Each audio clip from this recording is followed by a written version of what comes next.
If you're a huge fan of gambling, and who isn't, am I right? You're going to love the guy we're going to talk about today. His name is Mattress Mack. So if you don't watch baseball or you don't live in Houston, you may not know who Mattress Mack is right away. His given name is Jim McIngvale, and he owns a chain of furniture stores in Houston called Gallery Furniture. And you hear that, you might be thinking, what does a furniture salesman have to do with baseball? Well, the Astros have actually been to the ALCS 7 times in a row. And every year before the playoffs start, Mattress Mack advertises his Win It All mattress promotion. They look kind of like the one that I'm going to show you now. Number 2, you get free delivery. Number 3, free haul out for your old mattress. Number 4, if the Astros win it all, you get 100% of your money back. Free. Buy that mattress today, just might be free. So according to the Gallery Furniture website, the promo works like this. If you spend $3,000 or more on Tempur-Pedic, Sealy, or Stearns & Foster mattresses, box springs, or adjustable bases, and the Astros win the World Series, you'll receive 100% of your money back. And Mattress Mack has been running this promo since 2017.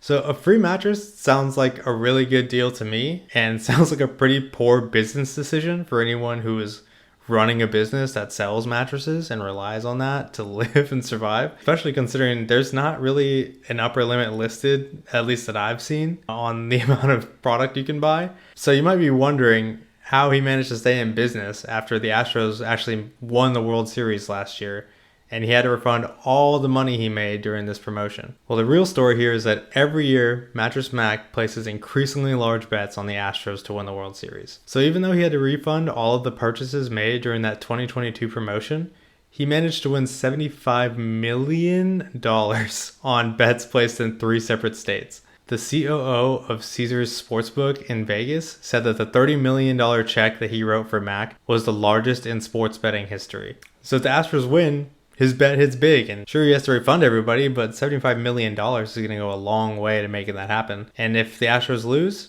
he loses his bet, but he made a whole lot of extra money on people trying to cash in on the promotion, so he gets to keep all that now. And for a long time, I just kind of brushed this off as a fun yearly tradition that the whole city could kind of get excited about when the playoffs rolled around.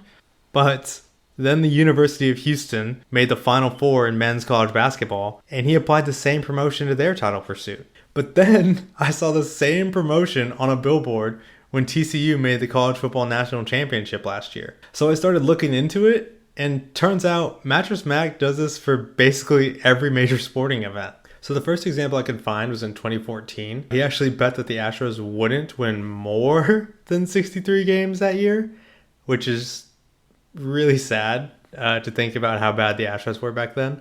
And in the same year, he bet that the Broncos would beat the Seahawks in the Super Bowl. In the run-up to that bet, he actually sold out of inventory and had to turn people away. He lost both of them. He ended up having to return $12 million to customers. And as I said earlier, in 2017, he started his yearly tradition of betting on the Astros to win the World Series, running his promotion alongside it to give away free mattresses. Alongside those yearly bets, he ran the same promotion after he bet $4 million on a horse named Essential Quality to win the Kentucky Derby in 2021. Just after New Year's in the next year, 2022, he bet on Alabama to win the national championship in football and offered the promotion again for that as well. And then just a month later, during the Super Bowl, he bet on the Cincinnati Bengals. He put $9.5 million down and again offered his promotion alongside that.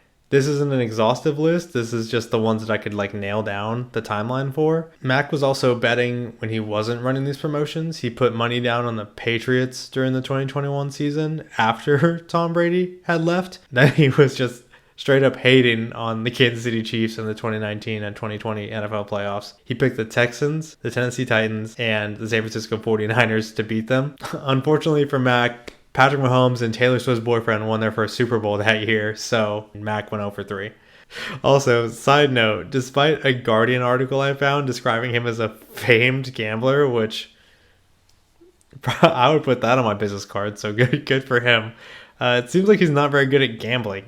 In the last 2 years, he's gone 2-5 in his major bets, but he's managed to profit $73.5 million because of the $75 million Astros bet that he made. And he bets on them every year, so he didn't make a smart pick. He didn't outsmart Vegas. He just went with the same thing he's been doing every year, and they bailed him out. I don't know, man. You know what they say, 99% of gamblers quit before they hit it big, so props to him for sticking with it. If you lose money gambling, you will make it back. You just have to stick with it. Continue betting. Legally, this is a joke. I'm joking. Don't. But even when he loses, you know, he still sells mattresses. On top of that, gambling losses are tax deductible, and he even takes out extra insurance against his bets to further protect him from damage. So he's got himself covered on all bases. Like, he puts all this money down in a huge bet, gets a ton of publicity, people go crazy over it in the city, and he gets to bring in extra money. If the Astros win, he wins his bet, he pays everybody back, gets some goodwill there.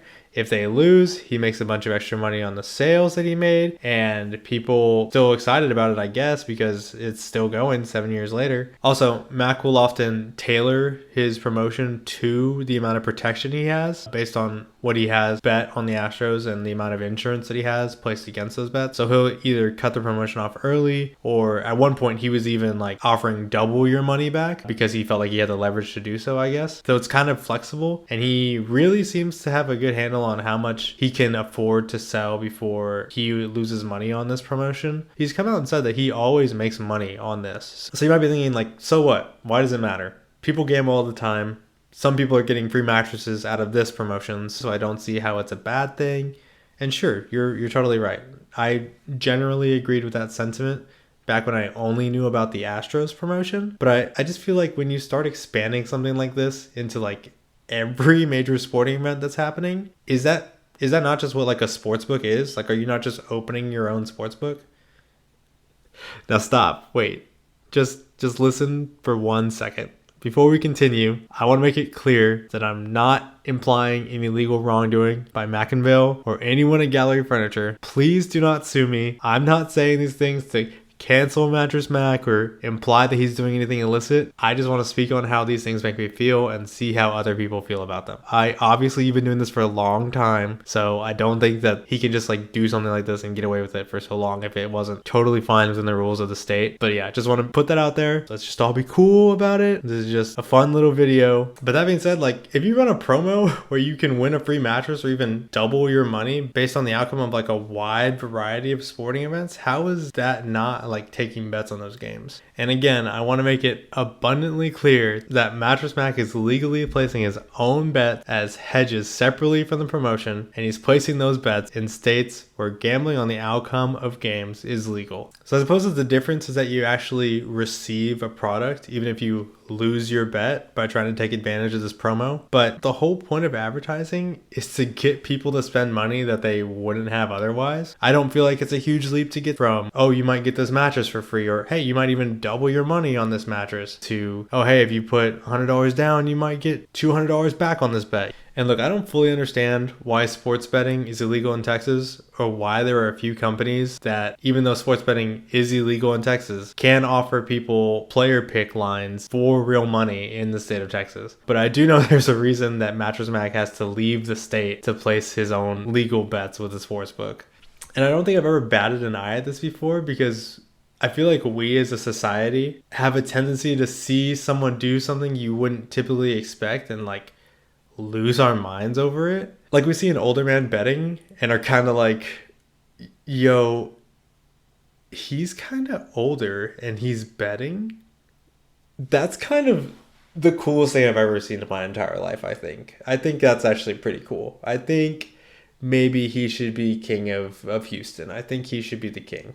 It's like we see Wendy's tweet at McDonald's. Wendy's tells McDonald's, stinky, and everybody's like, yo, Wendy's, no, they did not say stinky to McDonald's. There's no way they just said that, bro. Oh, the intern is definitely getting fired after this. That is you can't say that from the Wendy's account. What are the Wendy's shareholders gonna think? I don't think there's been a lot of scrutiny passed over these promos just because people are like, oh, sick, old guy gambling, and then sports media kind of just picks it up and runs with it. Because of this, I don't see why more companies in states where sports betting directly with a sports book is outlawed don't start doing this. And when there's big money like this involved, more and more people are going to want a piece of that pie. And that's where we find ourselves now. And that's what we're seeing across the sports gambling sector as more and more US states start to loosen restrictions on sports betting. So here's what I'll say before we get into this next part of the video. I think gambling in moderation can be a good bit of fun. Like, I think as long as you have a plan and you stick to that plan, I don't see anything like objectively wrong or outright evil with throwing a few dollars on a game if you're watching the Bears and the Panthers punt the ball back and forth and you want to make it a little bit more interesting for yourself. I don't think there's anything wrong with that. But I'm worried that the line between recreational and problem gambling is a notoriously hard line to walk. And when industries blow up like this, I feel like legislation and regulation are notoriously far behind them whenever stuff like this just kind of pops up out of nowhere, like overnight. I mean, just a few short years ago, like sports gambling was something that people talked about a lot, sure, but the actual entities themselves, like the MLB and the NFL, they didn't ever directly address it during their mainstream broadcast. Maybe a DraftKings ad or two would play during the course of a regular NFL broadcast, but outside of that, it was mostly just run-of-the-mill ads for chain restaurants or insurance companies. And you would certainly never hear an announcer speak about like the spread of the game or how a scoring play affected the over-under. Just wasn't something you heard a lot back then. But I mean, fast forward to today, and it feels like every other ad is the third Manning brother telling you to download the Caesars Reward app, or Kevin Hart yelling about how fast his app that he's advertising gets him his money. Like, there are graphics put up during official broadcasts about player props or the spreads that the sportsbooks put on a game, and even like the Superdome down in New Orleans has the Caesars Sportsbook name on it now. Even Mattress Mack is increasing the frequency of his promotions. I mean, shoot, his 2023 New Year's resolution was to gamble more and gamble smarter. And again, I know that in the current atmosphere, it sounds like I'm a huge dork who hates fun. And like I said, I don't outright hate gambling, but something that rubs me the wrong way about most of these ads is that while the top half of the screen is telling you to bet like your life depends on it, the bottom half of the screen is taken up by helplines trying to get people who suffer from gambling addictions help that they so desperately need. And this feeling that I get is even more pronounced now that the NFL has former MVP Kurt Warner appearing in PSAs between these ads advertising gambling to tell people to gamble responsibly. I don't know, I just think it might be the slightest bit irresponsible to push this industry so hard if half the airtime you're devoting to advertising it has to be used to urge people suffering from severe gambling addiction to seek help for the addiction you might be leading millions more directly into. It's estimated that 23 million Americans incur unnecessary debt due to gambling each year, and 2 million Americans suffer from severe gambling addiction. And yet these are just estimates, because only 5% of people who suffer from gambling addiction seek treatment. And I can't help but feel like as more states loosen gambling restrictions and advertisements and integration into mainstream broadcasts increases, these numbers will increase as well. The scariest part is that those who suffer from gambling addiction are 3 times more likely to themselves, and that rate can even be 15 times the normal rate. So I don't think that this is something that regulatory bodies should rush to deregulate. It's a little reassuring to know that gambling was so heavily regulated before, and the problems we're having might lie in that it's just getting deregulated a little bit too quickly, rather than something like AI where we have no regulation and people are scrambling to try and add regulation on top of it. But there's another problem with introducing gambling into sports, and it's the idea that introducing gambling puts the integrity of the game at risk. And here is where I have the biggest problem with the way that Mattress Mack's promos have been received. For a long time, most of the major American sports, like I said earlier, were very averse to discussing the gambling industry directly and in public. Although they really didn't have a problem accepting the added viewership and interest that that industry generated for them. It's just that now they want to be paid directly. And yet they still want to make it a point that the integrity of the game is not at risk. It's not being affected by the introduction of gambling. Do they do that by carefully considering how they advertise these things, or maybe taking it slower than they have, maybe, I don't know, not going all in on it right away because there's tons of money to be made? No, of course not. In March of 2022, Calvin Ridley, then a receiver for the Atlanta Falcons, was suspended indefinitely after it was discovered he placed $1,500 worth of bets over a 5-day span in November of 2021. Roger Goodell, in a letter explaining Calvin Ridley's sentence to him, told Ridley that his actions put the integrity of the game at risk, threatened to damage public confidence in professional football, and potentially undermine the reputations of his fellow players throughout the NFL. Now, just 7 months before Ridley placed his original bets that got him suspended, The NFL officially partnered with DraftKings, FanDuel, and Caesars Entertainment as their official sports betting partners. Even at the start of this NFL season, several players were suspended for gambling on the NFL. They received indefinite suspensions as well. But Detroit Lions wide receivers Jamison Williams and Stanley Berryhill both received 6-game suspensions, not for betting on NFL games, but for betting on other sports while inside an NFL facility.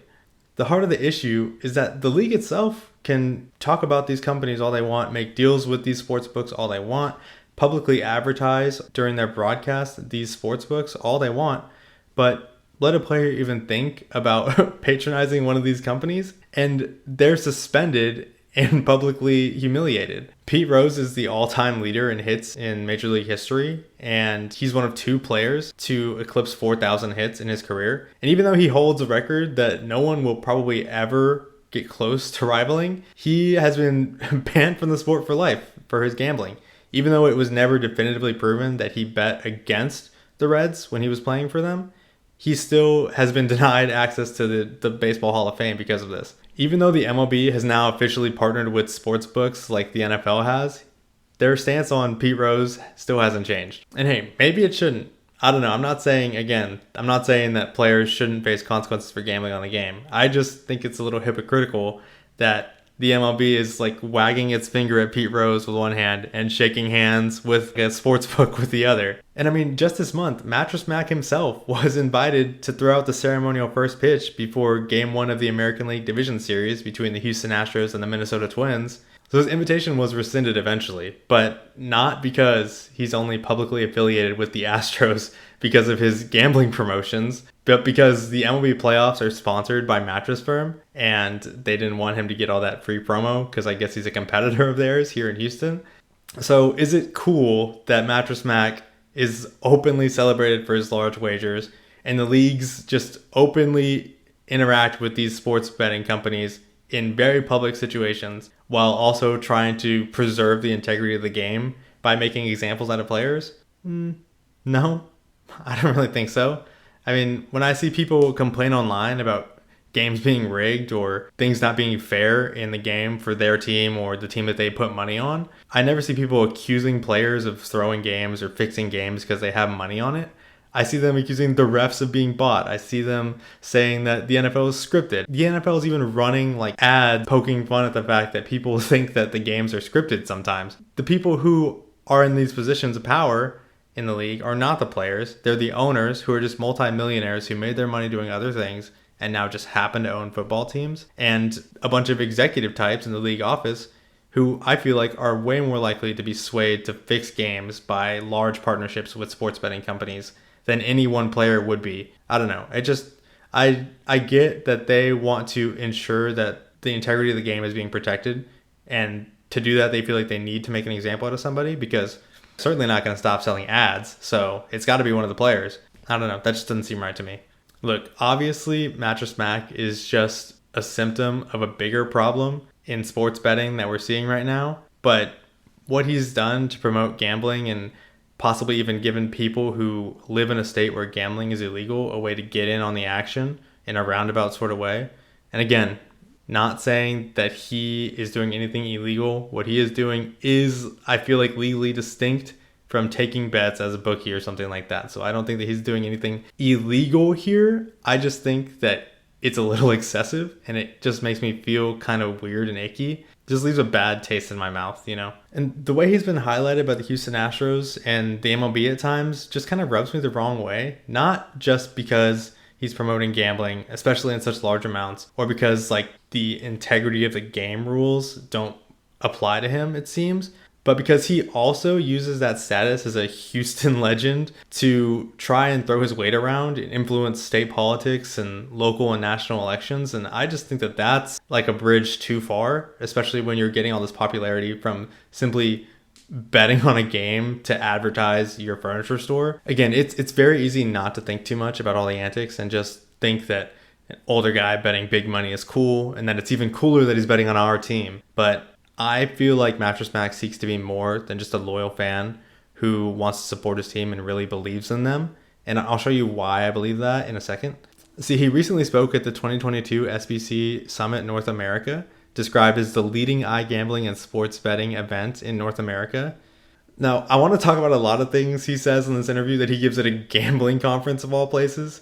But the first thing I want to show you is that early on in this interview, Mattress Mack reveals that he actually went directly to the Astros general manager before he ran his first World Series promo in 2017. And he says he got explicit permission from him to go ahead and run it. It started in 2017. I'm an Astros sponsor, and I talked to the general manager back then, and he gave us okay to say if the Astros win the World Series, you get your money back.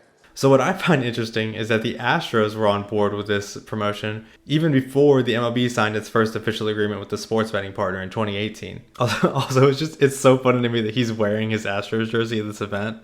I don't know. I just can't get enough of the fact that he just wears it everywhere he goes. I think I even read that he says he wears it at work, like all his employees do too. And it just reminds me of when Drake was in the Kentucky locker room wearing that full tracksuit, like he was actually on the team.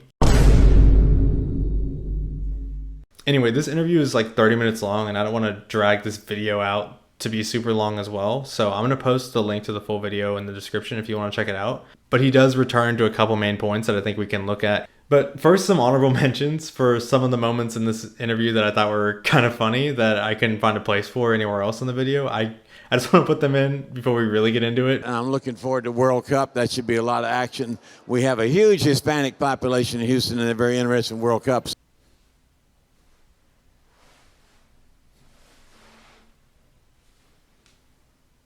Mac, David Behrman, ESPN, thanks again Hi, David. for all you do. I think I speak for a lot of people in here who are happy when they open their betting app and they have 4 figures in it. We're happy. Can you walk us through what it's like, because none of us will ever experience it, to pull over to the side of the road in a Sonic and bet $14 million in an app and to see those numbers sitting there? And David, come on, man. Have a little self-respect. Well, while David pulls himself together, why don't we talk about what seems like Mattress Mack's main motivation for coming to this conference? And that's to place more bets, to get someone to take his money. That's why I'm here. I'm looking for more capacity at 6-1, and I'll wire the money and be easy. And do you hear me, Mr. Grohlman? When asked how those in attendance could secure his business, he answered by saying this. What they can do to take my bets is take big action, and if you got a dream, take it. If you got a chance, take it. That's me. I have no fear. I have no fear of loss, and I'm going to gamble with both hands. I just need somebody to gamble with me, and you're going to get the best of it. He goes back to that same phrasing again when he's asked if he thinks that sports betting will ever be legalized in Texas. So I think within 5 years we'll have legalized sports betting in the great state of Texas, the most free enterprise state in the country, and we're looking forward to having legalized sports betting. That way I can continue to gamble with both hands every day. But what's really crazy to me is just how many times he asks the people in the crowd to take his money. Like, he asks so many times, I can't even show you each instance on its own and talk about it. Like, we just have to put it onto a highlight reel and move on because it's crazy. And I'm looking for more action on the Astros. The inflation has spiraled everything up, so why not let them bet more? Y'all be sure to look me up out there and tell me you're ready to gamble. Thank you, David. Thank you very much. I'm ready to gamble. Y'all come see me. Like, he is just begging the audience to take his money from him. Like, maybe David isn't the only one in the building without any shame. Oh. David, if you're watching, I'm sorry. I don't know why you're watching, but if you are watching this somehow, I'm sorry you're catching strays. It's just funny to me. The next thing that Mattress Mack returns often to is that he wants to get as many people gambling as possible. And honestly, like, the first time he mentions this, it's like a little alarming the way that he phrases it, I think. When I went to Boston last year for the American League Championship Series, every kid in there under 30 years old knew me because of my gambling, because they'd seen me on Bleacher Report or Action Network or ESPN or wherever. So every kid in there knew me, and I'm encouraging these other people to gamble and making it more mainstream. Yeah, you know, a bunch of kids might get addicted to gambling, but they knew who I was. I think that was pretty cool. It sounds very strange to me to be proud of that, but not to Mac, who sort of leans into that as part of his brand. That's what I do. I'm a huckster, I'm a promoter, and I will be a huckster and a promoter to the day I die, and I got no fear in me. Now, in case you're not a million years old and don't know what a huckster is, Merriam-Webster defines it as one who sells or advertises something in an aggressive, dishonest, or annoying way. He's clearly like having a bit of fun with it here, but the longer you listen to him talk, the less I feel like he's joking about that. But he's also not content to work alone in this, and he has a call to action for the sports betting representatives that are there in the audience listening to him speak. What I'm saying is, like insurance companies, you got to increase the capacity and find a way to get more people gambling more, so you can take bigger bets, and everybody will win, because 10% of a million is more than 10% of 100. I mean, his promotions are what allow him to bet so big in the first place. So why wouldn't he want regular people to increase the sportsbook's ability to accept those huge bets? Speaking of his promotion, he's sure to state explicitly that it's not gambling, because the customers can't lose anything. And it's not gambling because the customers can't lose anything, but it's a promotion. And sure, I suppose that even if you don't end up getting your mattress for free, the mattress that you have purchased still does technically have monetary value. And hey, maybe you even needed that mattress in the first place and we're going to buy it anyway. That would all be well and good if he hadn't said this in response when asked if other industries should try the strategy. I think whether it was a car or whatever, they would go for it, or a boat. They would get involved in it because they want to have fun and they want to do it. They're going to buy a mattress now, or they're going to buy it 3 years from now. And this impetus, I might get double my money back or single my money back. Let's go get a shot, especially when it's a local team like the Astros, because the Astros are a unifying factor in the entire city of Houston. It sounds to me like he's aware that people will buy things they don't need, or maybe even bite off a little bit more than they can chew financially just to get a shot at the action. And if taking a risk on that adjustable base prevents you from paying your bills or financing a vehicle or a home purchase or being prepared for an emergency, good luck finding someone to take that mattress off your hands in a timely manner. I mean, you're certainly also not going to get what you paid for it out of it because it's a used mattress. All that said, Mattress Mack wraps up this interview answering a couple of questions about what he's doing to make sure that sports betting becomes legal in Texas. Hi, so I'm a fellow Texan, and I admire what you're doing to be this poster child of, betting Texan. So could you tell me a little bit more about how you're advancing the conversation in Texas to, continue to push forward the movement to legalization of sports wagering? Yeah, I'm advancing the conversation by running thousands of ads, radio, TV, internet, on ESPN or on the television or on the radio or on Action Sports Network, Yahoo, whatever, Google, that says Astros promotion 2X. Spend 3,000, Astros win, you get 6,000 back. The promotions, the advertisement, the 30,000 ads I've seen on YouTube because I accidentally Googled this using my personal account the first time. It's all part of his plan to bring gambling into the mainstream. And he makes it abundantly clear that he has one goal in mind here. We're out of business, so we're going to keep doing what the customers want, and the customers want these type of promotions, and I think the customers want legalized gambling in Texas, and we're pushing the envelope to get it there quicker than later. Not only is he actively pushing for less regulations on sports betting here in Texas, but he also likes to throw his weight around in local elections in a way that I would describe as less than graceful. So last fall, in the race for Harris County Judge, Mattress Mack endorsed Republican Alexandra Mueller in an attempt to oust the incumbent Democrat Lena Hidalgo. He featured in multiple ads with Mueller where he spoke in his trademark rapid cadence, in ads that were very heavy on increased incarceration. And a lot of these ads, they ran on the same channels that Astros games are broadcasted on frequently throughout the year. And look, I'm not here to throw Mack into the bin just because he supported a Republican judge or because he donated to the campaigns of Donald Trump and Lauren Boebert, among others. But what I am here to question is his response to Lena Hidalgo's victory speech after she won the election over Alexandra Mueller. In her victory speech, Hidalgo seemed to allude to Mattress Mack while listing her opponent's large number of financial backers, not naming him by name, but by referring to him as a furniture salesman. He really didn't like that at all.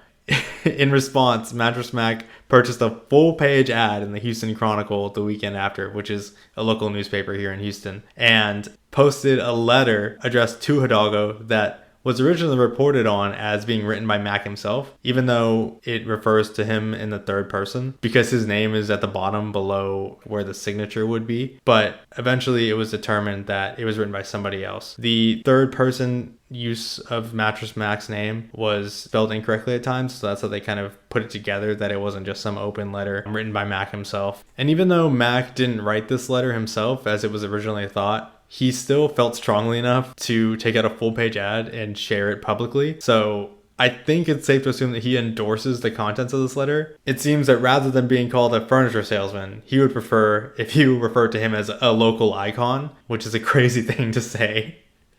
He also appears to stand behind the claim that his humanitarian legacy is rivaled by none. No one? None? He's the greatest man to walk the earth? He then proceeded to sue Harris County for access to local election records in an attempt to force transparency in elections so as to cast doubt on the legitimacy of the election and aid his friend Mueller in her quest to overturn the results. And that is just like absurd behavior for someone who has become like the unofficial face of the Astros and possibly even like the city of Houston. Now, it would be a little unfair to wrap up my deep dive into what this local icon gets up to whenever he's not betting on Houston Astros games without saying that he does open up his gallery furniture stores to those displaced by hurricanes and tropical storms. And he even did it whenever we were hit by a big ice storm a couple years ago. And as I was writing the script, actually, he donated $50,000 to Mary Lou Retton, an Olympian from Houston who's currently battling pneumonia right now.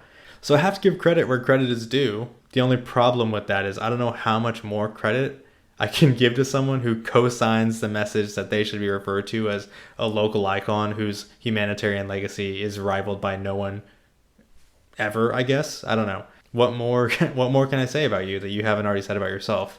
When I started looking into this local icon, I was really expecting to just find a harmless older man who just really loved the Astros and really loved the city. You know, maybe he didn't fully realize or understand that he was in a roundabout way giving people a back door to get in on the action of betting on the World Series in a state where that's normally prohibited. And I genuinely just wanted to put this out there to see if other people felt the same way I did about these promotions. But as I kept learning more and more, I was surprised to learn just how adamant this local icon was about expanding sports gambling into Texas, and how, above all else, he just wanted to be thought of as, well, a local icon. I really do wish he was just a guy who lived his whole life watching the Astros play terrible baseball, and when they finally got good again, he was so excited that he was rocketed into local fame because of how much he cared about the team. Unfortunately, it seems, to me anyway, that the boost to his business and ego are the reasons that he does what he does, and that is just a little disappointing to me. Because it really is exciting and really cool whenever a whole city can rally around someone who really loves it, not just in service of themselves, but because they really do want to give back to the community that made them who they are. So hey, maybe what we take away from this is that we can all just strive to be that person in whatever way we can, big or small. But anyway, that's about all I have for the video today. Let me know what you think in the comments. Is Mattress Mack a local Houston legend no matter what he does? Or is it a little weird that he uses his cool guy points to try and make the city and state to his liking? Thank you so much for watching. My name has been Aaron Trevino. I'm going to try and post to this channel pretty regularly, as much as I can anyway. So whatever day this comes out on, look for me a week from then. Oh, I guess before I go, I'll give you guys our good guy and bad guy of the week. Hold on. I have it written down here somewhere. Okay, so the good guy of the week this week is Janet from The Good Place, and the bad guy of the week is the My Pillow guy. Anyways, I won't be explaining. Thank you guys so much for watching. See you next week. Y'all be sure and look me up out there and tell me you're ready to gamble.